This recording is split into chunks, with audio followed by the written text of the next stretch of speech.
Bismillahirrahmanirrahim. Alhamdulillahi rabbil alamin. Wa bihi nasta'in ala umuri dunya waddin. Allahumma salli wa sallim ala sayyidina Muhammad al-fatih lima ughliq wal khatim lima sabaq nasiril haqqi bil haqq wal hadi ila siratikal mustaqim wa ala alihi haqqa qadrihi wa biqadarihi al-azim. Amma ba'du.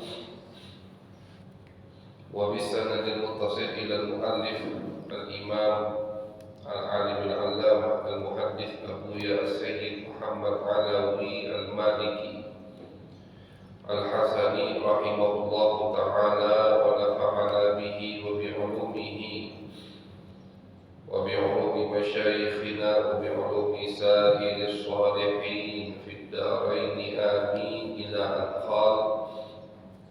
Bismillahirrahmanirrahim. Alhamdulillahi rabbil alamin.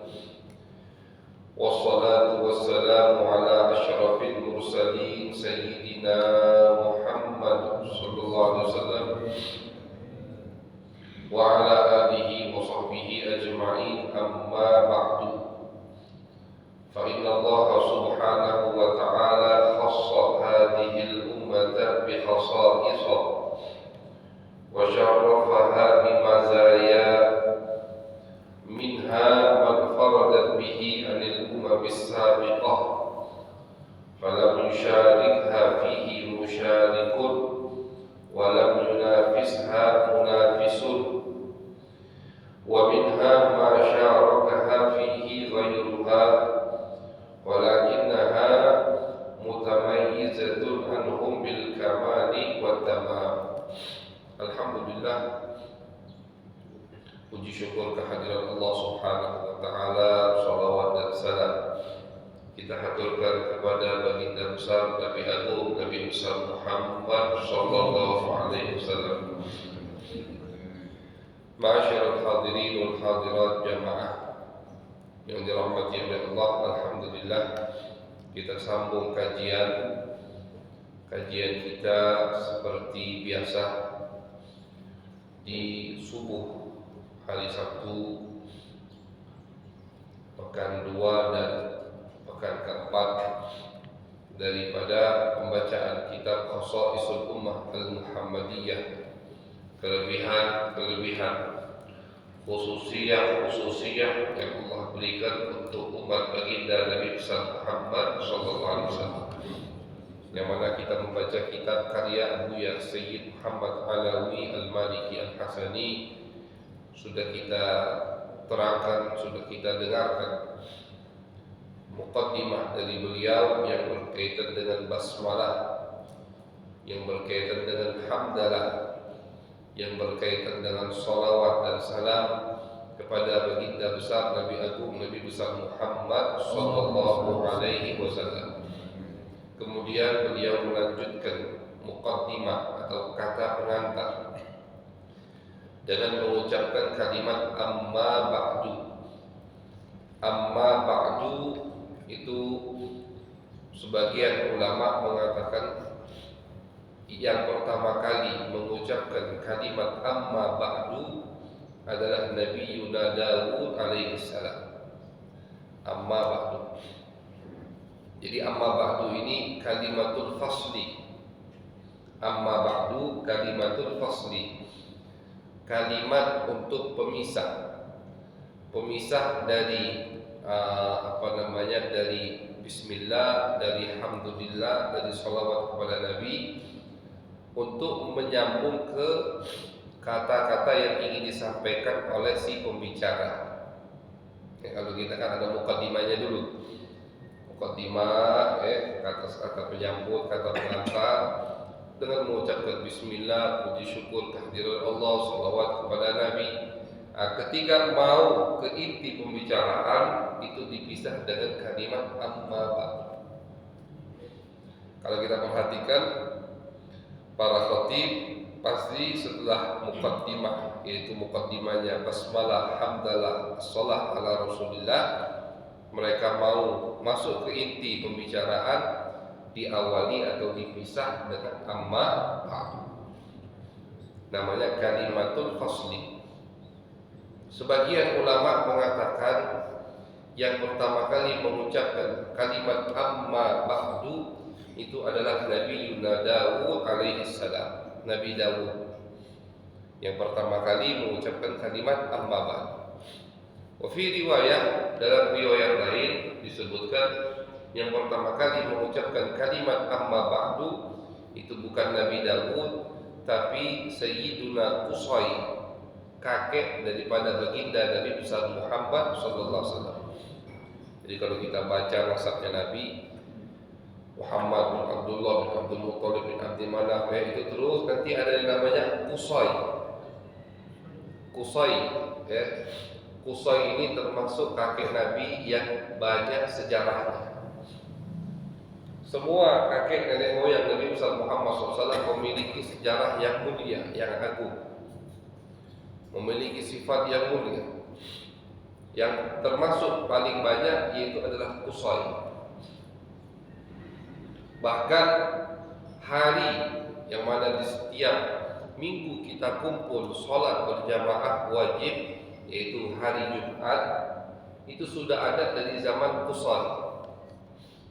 Yang pertama kali mengadakan kumpul di hari Jumat itu kakek Nabi yang bernama Qusay. Cuma namanya bukan hari Jumat, namanya Yaumul Arubah, hari Arubah. Itu nama Jumat di zaman Jahiliyah. Apa yang beliau lakukan? Beliau kumpulkan kabilah-kabilah Quraisy, sanak famili. Beliau kumpulkan, makan bareng, saling menasihati. Tidak ada sholat waktu itu, cuma kumpul, saling menasihati. Tidak ada yang berdiri menasihati. Setelah itu makan bareng. Terus ini dari zaman Qusay ini adat ini dilakukan sampailah diutus Nabi besar Muhammad SAW. Ya, setelah Nabi Muhammad diutus, diwajibkan sholat Jumat di hari Jumat. Cuman harinya dirubah, bukan namanya Arubah.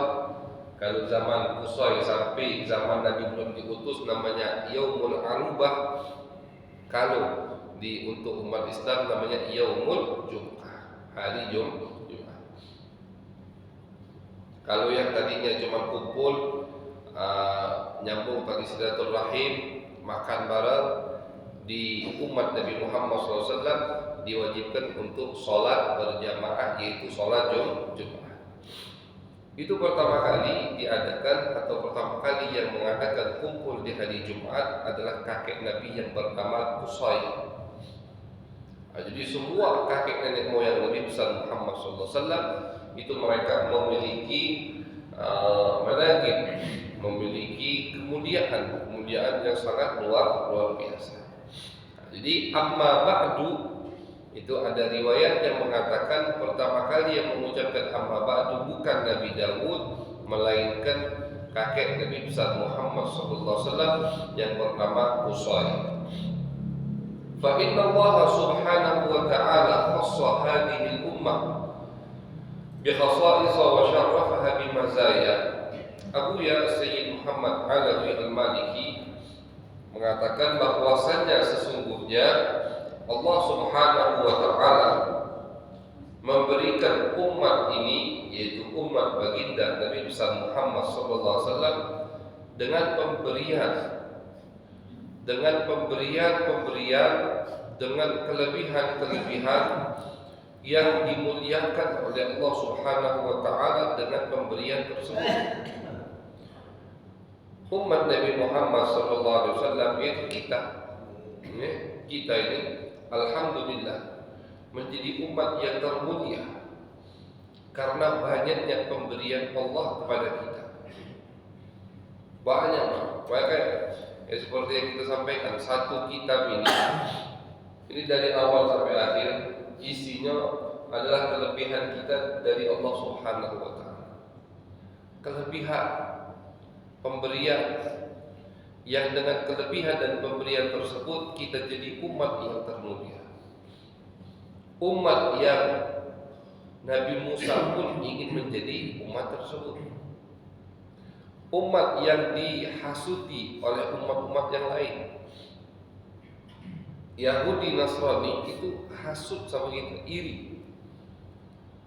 Kayak Allah sendiri yang katakan di Al-Quran, walan tarda ankal yahudu walan nasrani.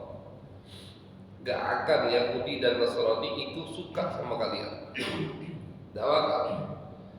Jadi kita jangan tertipu dengan senyuman Yahudi dan Nasrani. Mereka senyum di depan, di belakang niat lading, niat lading. Tak bakal suka kata Allah. Walan, huruf lam itu linafyil istiqbal. Kalau kita buka kamus Arab, huruf lam di ilmu nahwu apa fungsinya? Untuk menafikan sesuatu sampai ke masa depan yang akan datang. Artinya kalau diartikan ke Indonesia tidak akan lam. Tidak akan. Kapan tidak akan itu? Baik kemarin atau hari ini atau hari yang akan datang. Itu pengertian dari huruf lam. Kayak Allah katakan dengan huruf lam, walan tarda, tidak akan suka kapanpun itu Yahudi dan Nasrani kepada kalian. Kenapa mereka begitu iri dengan kita, benci dengan kita? Karena ini, karena banyaknya pemberian Allah untuk kita. Termasuk pemberian Allah, atau ini pemberian Allah yang paling agung untuk kita, itu adanya baginda Nabi besar Muhammad sallallahu alaihi wasallam. Ini pemberian yang paling besar. Bahkan dengan pemberian inilah kita mendapatkan pemberian-pemberian yang lain. Dengan kita dijadikan umat Nabi Muhammad sallallahu alaihi wasallam, kita menjadi umat yang paling mulia. Kita diberikan oleh Allah pemberian yang paling banyak dengan adanya Nabi besar Muhammad sallallahu alaihi wasallam. Makanya Al-Imam Al-Busiri dalam qasidah burdah beliau mengatakan, min akramir rusli kunna akramat umami. Karena kita memiliki nabi yang paling mulia, maka kita menjadi umat yang paling mulia. Nah, itulah yang dihasuti sama mereka kepada kita. Iri mereka ketika melihat Nabi akhir zaman yang selama ini mereka baca di kitab mereka. Mereka tahu Nabi akhir zaman ini banyak membawa kelebihan-kelebihan dari Allah, ternyata bukan diutus dari bangsa mereka. Bukan diutus untuk mereka, bukan dari bangsa. Jadi Yahudi itu tomak. Umat yang paling tomak yang tamak, paling tidak ngasih syukur. Sudah banyak nabi dari mereka. Nah, semuanya nabi itu dari mereka, baru mereka iman. Bahkan dari mereka pun ada yang mereka bunuh. Tidak semuanya mereka imani. Apalagi nabi tersebut bukan dari bangsa mereka, diutus untuk mereka. Nabi Muhammad diutus untuk semua bangsa, bukan hanya untuk bangsa Arab. Nah, makanya yang suka memisahkan ajaran Nabi dengan bangsa-bangsa yang lain, itu berarti seakan-akan memisahkan risalah Nabi untuk bangsa yang lain. Yang suka mengategorikan, suka mengkotak-kotakkan. Oh, ini syariat ini untuk orang Arab, ini untuk orang Nusantara, ini. Itu berarti ingin membagi, memecah risalah baginda Nabi besar Muhammad sallallahu alaihi wasallam. Syariat Nabi untuk semua umat, ilal arabi wal ajam, ilal abyadi wal ahmar wal aswad. Sering Nabi katakan, syariat Nabi ini untuk orang Arab, untuk orang ajam. Syariat Nabi untuk orang kulitnya putih, kulitnya merah, kulitnya coklat, kulitnya hitam. Itu untuk semua jenis bangsa umat manusia. Syariat baginda Nabi besar Muhammad sallallahu alaihi wasallam.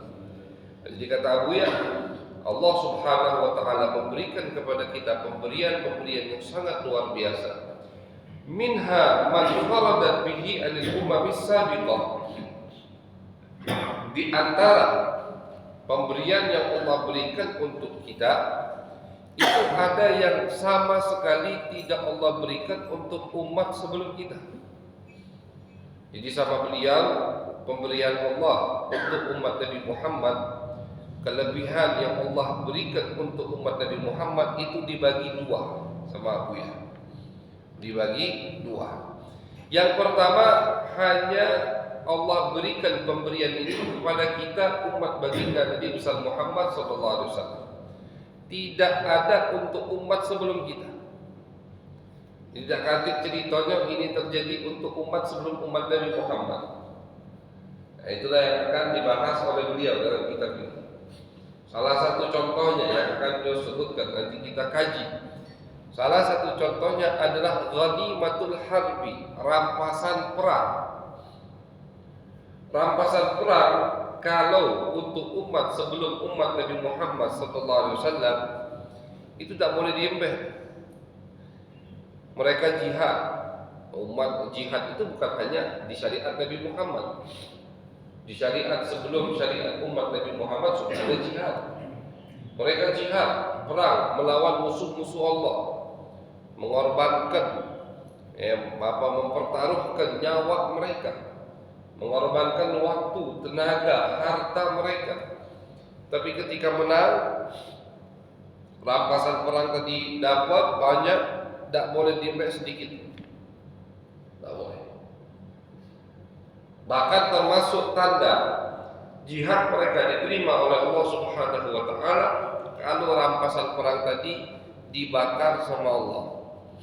Jadi macam mana rampasan perang tadi dikumpulkan? Dapat sapi misalkan ribuan dikumpulkan, kambing ribuan dikumpulkan, emas tonan dikumpulkan di tengah lapangan. Nabi mereka berdoa, Nabi Musa atau Nabi Isa atau Nabi siapapun doa sama Allah. Tidak lama dari Nabi mereka doa, turun api dari langit membakar rampasan itu.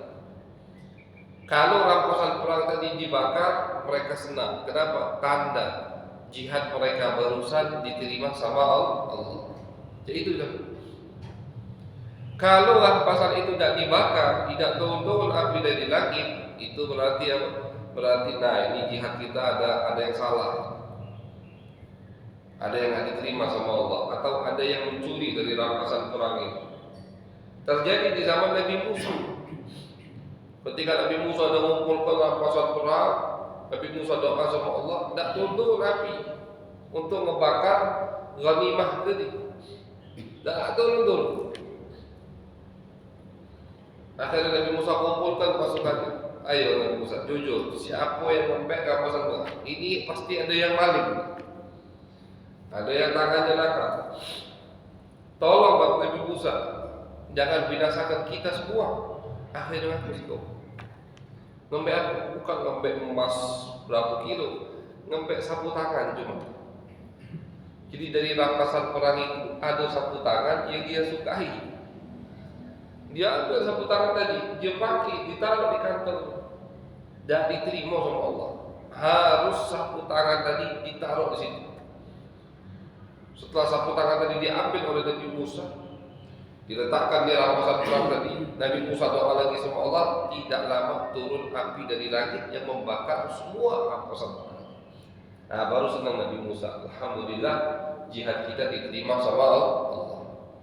Ini untuk umat sebelum umat Nabi Muhammad sallallahu alaihi wasallam. Coba kita juga umat Nabi Muhammad. Wa uhillat liyal ghanaim, kata Nabi. Wa uhillat liyal ghanaim. Rampasan perang itu kata Nabi dihalalkan untukku. Dihalalkan untukku. Makanya sahabat yang jihad bersama Nabi itu selesai jihad balik bawa harta. Bahkan termasuk pencarian yang paling berkah itu yang dihasilkan dari jihad fisabilillah. Dibagi sama Nabi. Yang jihadnya cuma modal jalan kaki, itu jatahnya cuma satu saham. Tapi yang jihad, jadi sahabat itu jihad modal dewe, bukan dari negara, bukan dari Nabi, bukan. Waktu itu belum banyak harta daulah Islam. Sahabat itu di zaman Nabi jihad, modal mereka sendiri-sendiri. Nah, cuma sama Nabi diganti habis perang. Yang bawa kuda, yang perlengkapannya lengkap, persiapannya matang, bawa kuda sendiri, itu dapat 3 saham. Yang cuman ada jalan kaki dak kati kuda, dak kati onto, cuman persiapannya jalan kaki, dapat 1 saham. Jadi kalau yang jalan kaki dapat 100 onta, yang bawa kuda dapat 300 onta. Kalau yang bawa yang jalan kaki dapat 1000 dinar, yang bawa kuda dapat 3000 dinar. Dan seterusnya dibagi gitu. Di zaman Nabi Muhammad SAW, rampasan yang sangat banyak. Di peperangan Hunain, Nabi berhasil mengalahkan kabilah Hawazin, termasuk kabilah terbesar di Jazirah Arab. Setelah kabilah Quraisy, itu rampasan perang yang Nabi dapatkan puluhan ribu kambing, puluhan ribu onta, puluhan ribu sapi. Sampai-sampai sapi, kambing, onta tadi memenuhi lembah-lembah yang ada di Mekah dan sekitarnya, Taif dan sekitarnya. Kambing memenuhi lembah, bukan single lembah, beberapa lembah penuh dengan kambing. Lembah. Ada sahabat yang Nabi kasih 1 lembah kambing. 1 lembah, Pak. Lembah itu dari gunung ke gunung, tengah-tengahnya itulah. Abu Sufyan Nabi kasih 1 lembah kambing. Anaknya Hanzalah Nabi kasih 1 lembah kambing, bukan sikok, 1 lembah. Muawiyah Nabi kasih 1 lembah kambing. Di peperangan ini Nabi khususkan untuk orang-orang yang baru masuk Islam, biar mantap imannya. Ada orang yang masih ragu untuk masuk Islam, yang bernama Sofwan. Sofwan ini bapaknya namanya Umayyah, musuh berat Nabi dulu. Umayyah ini mati di peperangan Badar, dibunuh sama sahabat Nabi Bilal. Sofwan ini masih ragu masuk Islam, tapi dia ngikutin Nabi sudah, kalau udah kalah di Mekah itu. Akhirnya kata Nabi, Sofwan, kau suka tak lihat kambing memenuhi lembah?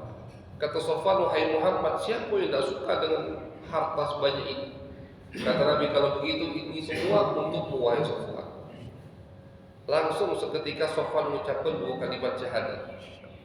Kata Sofwan, tak mungkin wong sedermawan ini kecuali Nabi mesti. Katik wong sebaik ini. Itu.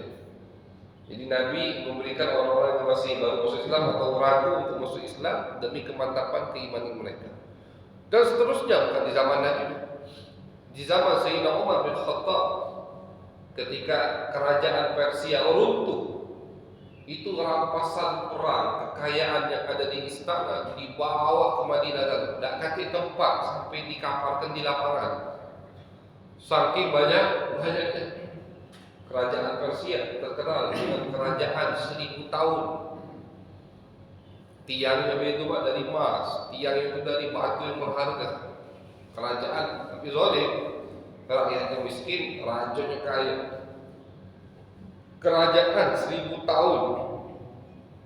Sampai sekarang masih ada tuh sisa kerajaan. Sampai sekarang di Iran, Persia itu sekarang ini jatuhnya di Iran. Sampai sekarang bekas kerajaannya masih ada, tidak bisa dihancurkan, saking besarnya bangunan itu. Di zaman Khalifah Harun al-Rashid, beliau ingin menghancurkan bangunan itu, tidak bisa, karena dikatakan di bawahnya masih ada harta karun. Tapi sekarang masih ada di Iran. Bangunan runtuh, udah bangunannya cuma ada sisa bekas kerajaan Persia. Itu rampasan perangnya dibawa ke Madinah. Sampai di Madinah, Sayyidina Umar waktu itu yang jadi khalifah, dah kasih tempat, gudang tak cukup. Akhirnya emas dari wadah minum, wadah makan dari emas, dari permata, itu dikapalkan di lapangan segala. Saking banyaknya, dan dibagi ratu sama Sayyidina Umar. Semua menikmati rampasan perang tersebut. Ini untuk umat Nabi Muhammad SAW. Bedanya. Kalau umat sebelum Nabi harus dibakar rampasan perang tadi, kalau umat Nabi Muhammad boleh menikmati rampasan perang tersebut karena itu pemberian yang khusus untuk kita dari Allah Subhanahu wa taala. Itu bagian yang pertama dan akan dikaji sama Buya panjang lebar. Bagian yang pertama daripada pemberian Allah untuk umat Nabi Muhammad yaitu bagian pertama yaitu yang khusus hanya untuk kita. Tidak ada untuk umat selain umat Nabi Muhammad SAW. Kemudian bagian yang kedua, wa minha ma syarakaha fihi ghayruha walakinnaha mutamayyizatun anhum bil kamali wat tamam. Bagian yang kedua bukan hanya untuk kita. Pemberian ini Allah berikan juga kepada umat sebelum umat Nabi Muhammad SAW. Tapi untuk umat Nabi lebih spesial. Apa itu? Kalau yang bagian pertama tadi tidak, memang cuma untuk umat Nabi. Bagian yang kedua ini untuk umat Nabi dan juga umat sebelum umat Nabi Muhammad, akan tetapi untuk umat Nabi lebih spesial dari umat sebelum umat Nabi Muhammad. Tenang deh, masih lebih spesial. Tidak katik yang sama, masih ada yang lebih spesial. Apa contohnya? Contohnya ibadah puasa. Ibadah puasa itu Allah wajibkan juga untuk umat sebelum umat Nabi Muhammad. Di Al-Quran Allah firmankan, kutiba alaikumus syiyam kama kutiba alal ladina min qablikum. Kata Allah, telah diwajibkan untuk kalian puasa sebagaimana sebelum umat sebelum kalian telah diwajibkan juga untuk puasa. Oh, berarti sama memang. Puasa kita wajib puasa, mereka wajib puasa. Ini kan pemberian dari Allah. Jadi pemberian dari Allah itu bukan cuma bentuknya makanan, minuman atau pemberian itu termasuk ibadah. Ini pemberian dari Allah. Karena dengan ibadah yang singkat, ibadah yang tidak seberapa, kita mendapatkan pahala yang luar biasa. Jadi ketika Allah katakan kalian wajib puasa sebagaimana umat sebelum kalian juga wajib puasa, bukan artinya sama. Oh sudah, kita wajib puasa, mereka wajib puasa sama berarti tidak. Baca coba. Banyak niat pemberian dari Allah di dalam ibadah puasa untuk kita. Makanya nanti dalam kitab ini Buya Sayyid Muhammad itu menjadikan perbab kelebihan umat Nabi Muhammad di dalam ibadah berwudu, kelebihan umat Nabi Muhammad di dalam ibadah sholat, kelebihan umat Nabi Muhammad di dalam ibadah puasa, dalam ibadah zakat, haji, ibadah sedekah, ibadah jihad. Itu yang akan dibagi dan disebutkan oleh pengarang kitab ini Buya Sayyid Muhammad Al-Bani. Jadi pemberian yang kedua ini sama, mereka juga diberikan sama Allah, tapi itu lebih spesial. Contohnya puasa. Mereka wajib puasa, kita wajib puasa. Tapi coba baca kitab Shaum, bab puasa dalam kitab misalkan Sahih Bukhari Muslim. Kita akan temukan banyak yang lebih kita dari mereka. Salah satu contohnya, umat sebelum umat Nabi Muhammad SAW itu ketika masuk waktu maghrib, beduk maghrib ini batal kan, sama. Waktu puasanya dari subuh sampai beduk maghrib sama. Tapi kalau mereka masuk azan maghrib batal, minum makan boleh. Kalau sampai kapan? Sampai mereka tidur. Kalau mereka tidur, bangun tidur tak boleh makan lagi sampai besok maghrib. Itu untuk umat sebelum umat Nabi Muhammad. Misalkan, habis buka jam 6, habis buka biasanya ngantuk, betul? Habis buka biasanya ngantuk. Jam 7 itu, bangun jam 9, tak boleh makan lagi sampai besok maghrib. Jadi kalau mereka pengen makan banyak, jangan tidur. Sampai kapan? Sampai subuh. Batasnya. Tapi kalau mereka tidur habis maghrib, setelah maghrib batal mereka tidur, bangun tidur itu tidak boleh makan lagi.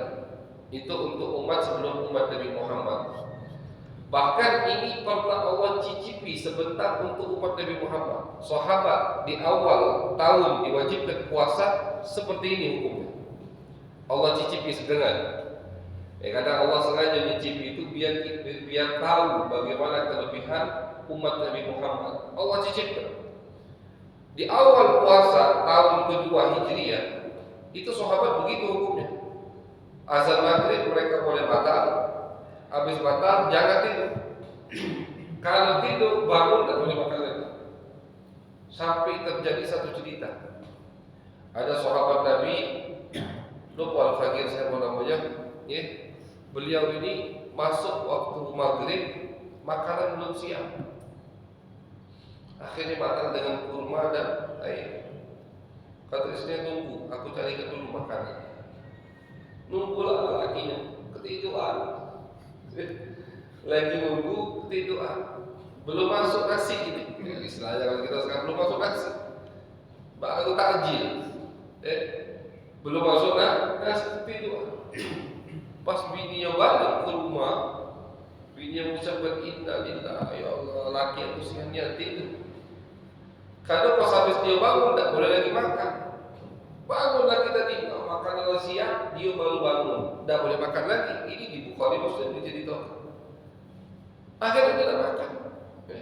Karena itu hukum dari Nabi. Dia tahan sampai besok pagi, gawe pula dia. Siang hari pingsan. Siang hari pingsan. Ya bayangkan dari jam berapa dia tak makan. Sampai terus pegawai pula cocok tanam. Madinah itu cocok tanam. Siang hari pingsan. Sampailah cerita itu kepada baginda Nabi Muhammad SAW. Ketika sampai kepada Nabi, Nabi kesian sama tadi dan sama umat, langsung turun ayat dari Allah. Wa kulu washrabu hatta yatabayyana lakumul khaytul abyadu minal khaytil aswadi minal fajr. Itu turun ayat. Kalau kita baca ayat ini di surat Al-Baqarah, apa asbabun nuzulnya? Apa sebab cerita ayat ini bisa turun? Cerita ini. Makanlah kata Allah, minumlah sampai masuk waktu subuh. Dikasih keringanan oleh Allah Subhanahu wa Ta'ala. Tapi umat sebelum kita kasih keringanan. Tidak puasa berdosa. Habis azan subuh, azan maghrib, makan, ketiduran atau tidur, bangun, tidak boleh makan lagi. Itu untuk umat sebelum Nabi Muhammad SAW. Oleh karena itu, sama Buya dibagi jadi dua. Ada pemberian yang tidak Allah berikan sama sekali kecuali untuk kita. Ada pemberian yang Allah berikan untuk kita dan untuk umat sebelum kita. Cuma untuk kita lebih spesial, lebih banyak keringanan dari Allah Subhanahu wa Ta'ala. Kata beliau, dari dua kaidah inilah yang akan aku kaji, yang akan aku perluas di dalam kitab ini. Dari dua kaidah ini, yang pertama hanya khusus untuk kita kelebihan tersebut, yang kedua tidak untuk kita dan untuk umat sebelum kita, cuman yang untuk kita lebih spesial dan lebih luar biasa. Insyaallah kajian berikutnya akan kita kaji di pertemuan yang mendatang. Mudah-mudahan diberikan oleh Allah selalu kesehatan, taufik hidayah sehingga bisa menghadiri majlis-majlis yang berkah. Amin ya rabbal alamin. Sallallahu ala sayyidina Muhammad wa ala alihi wasallam. Alhamdulillahi rabbil alamin.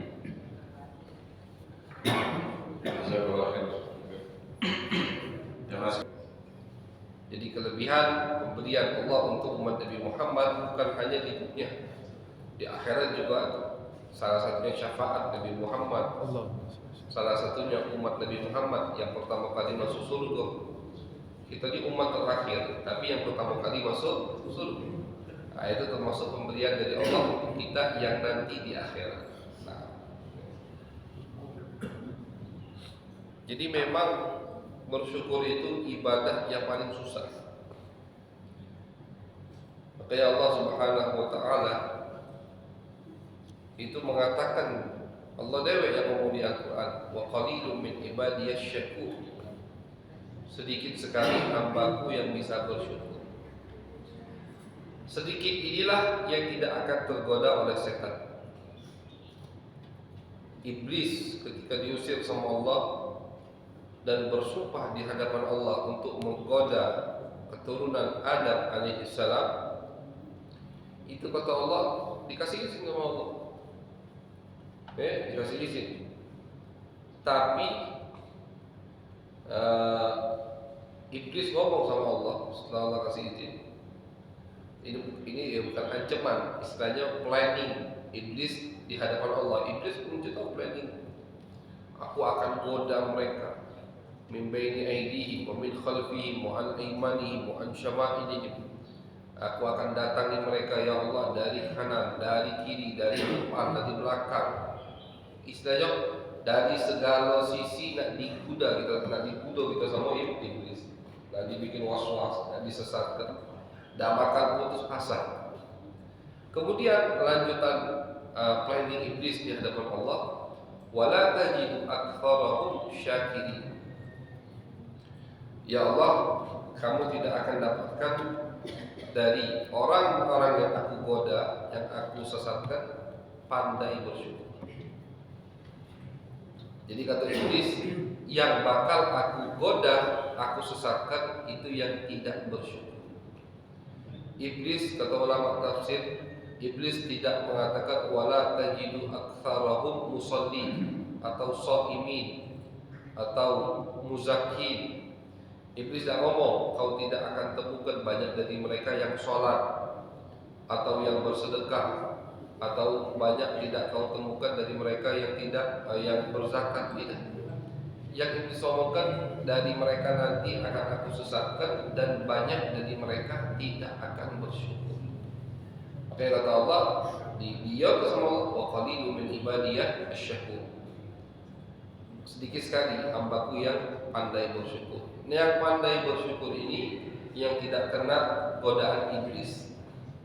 Kita kalau pandai bersyukur, udah. Kita pandai bersyukur, semua yang wajib pasti kita lakukan, yang haram pasti kita tinggalkan. Kalau bersyukur, pertama yang harus disyukuri adalah Allah. Udah syukur sama Allah, bagaimana syukur sama Allah? Bukan hanya dengan mengucapkan alhamdulillah bil lisan, tapi alhamdulillah bil arkan. Mensyukuri nikmat Allah dengan tingkah laku. Nah, itu yang pandai bersyukur. Yang pandai bersyukur dengan Allah, udah pasti taat dilakukan, wajib dilakukan, yang haram ditinggalkan. Itulah yang tidak kena godaan iblis. Nah, jelas insyaallah. Baik, ada lagi pertanyaan? Itu cobaan dari Allah. Nikmat atau musibah itu cobaan. Wa nabluwakum bisyarri wal khairi fitnah, kata Allah. Kami akan uji kalian dengan nikmat atau dengan musibah. Dua-duanya cobaan dari Allah. Cuma bedanya apa yang wajib kita lakukan. Ketika dapat cobaan atau ujian nikmat, kita wajib bersyukur. Dapat ujian musibah malapetaka yang tidak kita inginkan, dan tidak boleh minta musibah, tidak boleh minta sama Allah nikmat-nikmat yang harus. Tapi umpama datang musibah, umpama terjadi yang tidak kita inginkan, kita harus bersabar. Dan sabarnya kita ini harus dilandasi dengan ilmu. Sabar itu Pak, tidak baca cuma aku sabar. Tidak baca. Ujung-ujungnya mentak. Harus dilandasi dengan ilmu. Ilmu apa? Ilmu bahwasanya kita yakin yang Allah berikan ini, yang Allah putuskan ini yang terbaik buat kita. Itu. Allah itu maha kaya. Allah tidak butuh dengan kita. Allah tidak butuh miskinkan atau ngayokan kita. Tidak butuh. Allah tidak butuh. Zat yang tidak butuh dengan apa-apa. Zat yang maha adil, yang maha penyayang. Tidak mungkin buat aku mengalami ini kecuali ini yang terbaik buat aku. Nah, itu ilmu seperti itu harus kita punya. Baru kita bisa sabar dengan apa yang terjadi dan tidak kita sukai. Dalilnya mana? Di Al-Quran. Wa asa an takrahu syai'an wa huwa khairul lakum. Kata Allah, banyak yang kalian tidak suka, tapi itu yang terbaik buat kalian. Itulah yang terbaik. Makanya aku jadikan itu. Kalau aku berikan, misalkan kita lagi minta duit atau tender ini bagus, dan jadi bagi itu yang terbaik. Kalau jadi, mungkin banyak musibah di belakang, banyak cobaan di belakang. Banyak godaan, gara-gara ada tender itu yang tadinya ke masjid tidak jadi ke masjid. Nah, Allah tahu, tidak Allah jadikan. Nah, itu yang terbaik buat kita. Jadi kita harus yakin apa yang diputuskan oleh Allah itu yang terbaik buat kita, baru kita bisa sabar dan kita bisa bersyukur insyaallah. Nah, sekali lagi pertanyaan untuk Mas Ado. Ya, kadang manusiawi lah, kadang bergerak. Bismillahirrahmanirrahim. Alhamdulillahirabbil alamin. Allahumma shalli wa sallim ala sayyidina Muhammad wa ala ali sayyidina Muhammad. Allahumma ij'al jam'ana hadha jam'an marhuma wa tafarruqana min ba'dihi tafarruqan ma'suma wa la taj'al fina wa la ma'ana wa la ilayna shaqiyyan wa la mahruma. Allahumma aghnina bil ilmi wa zayyidna bil hilmi wa akrimna bit taqwa wa jammidna bil afiyah. Rabbana atina fid dunya hasanah wa fil akhirati hasanah wa qina adzabannar. ربنا لا تزغ قلوبنا بعد إذ هديتنا وهب لنا من لدنك رحمة إنك أنت الوهاب ربنا تقبل منا إنك أنت السميع العليم وتب علينا إنك أنت التواب الرحيم وصلى الله على سيدنا محمد وعلى آله وصحبه وبارك وسلم والحمد لله رب العالمين.